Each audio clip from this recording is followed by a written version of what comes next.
on LeBron's Mount Rushmore, Michael Jordan, Larry Bird, and Magic Johnson. That final spot with a little contemplation went to Oscar Robertson. So, again, this is all up for debate depending on what generation you are a part of. And, Stephen A., this question will be for you. What do you think of his Mount Rushmore? And later the follow with what's yours?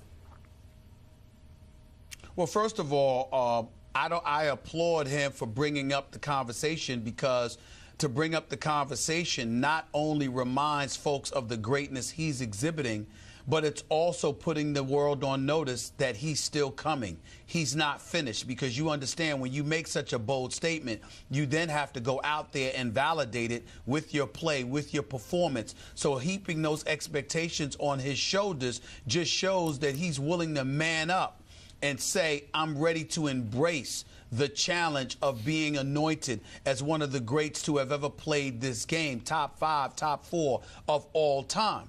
Now, when we look at it and we look at the talent, let me say this. I'm going to take a Bill Russell, a Kareem, 11-time champion, a Kareem Abdul-Jabbar, a 6-time world champion.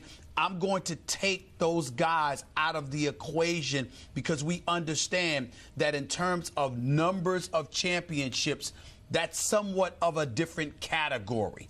We understand that Bill Russell is one of the greatest champions, and, you know, you've got to put him up there, whatever the case may be. I want to also state for the record, Skip Bayless, that I'm on the record saying the NBA silhouette should have been changed years ago. As much of an iconic figure as Jerry West is, I am a person that is a staunch advocate that it should be changed to a silhouette of Michael Jeffrey Jordan.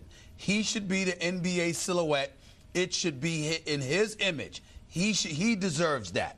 Now, having said all of that, to answer the question directly, is LeBron, in terms of talent, on the Mount Rushmore of NBA NBA icons?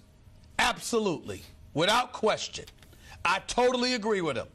Michael Jordan, Magic Johnson, Larry Bird, and LeBron James.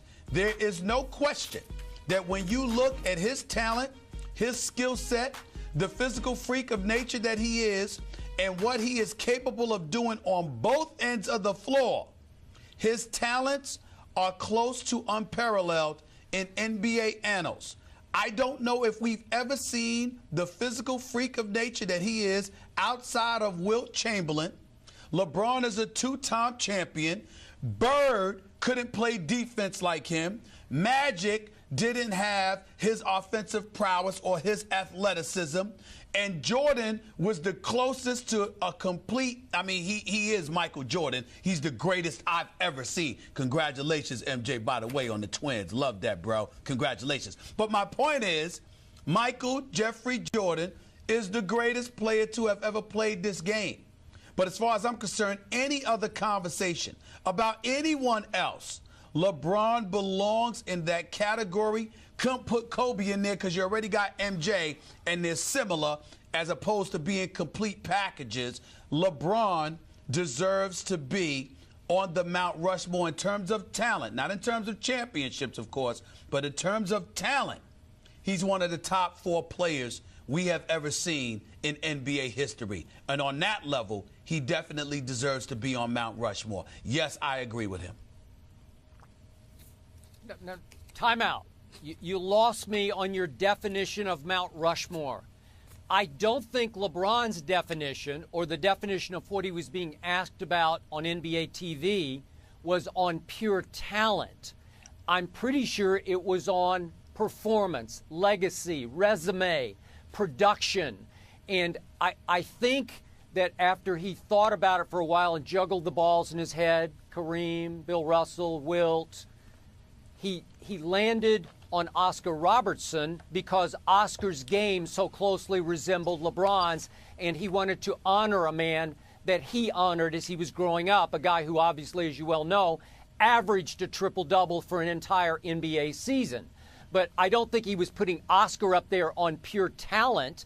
And if we have to just do pure talent, explosive talent, man, I got to tell you, Kobe is right there with LeBron James to me, because Kobe is such a great shooter of the basketball, and then we can get into intangibles, deadly shooting, fourth quarter shooting, clutch shooting.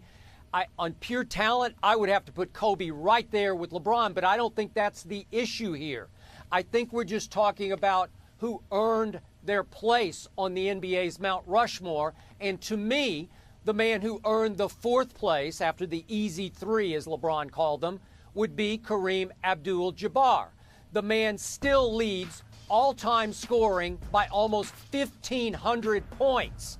He is third all-time in rebounds. He had 6 championships and 6 Most Valuable Player awards. So, Stephen A., I think he earned the right for that fourth spot above Russell, Wilt, Oscar, Kobe, Tim Duncan should be in that conversation, Shaq. That's my definition of Mount Rushmore.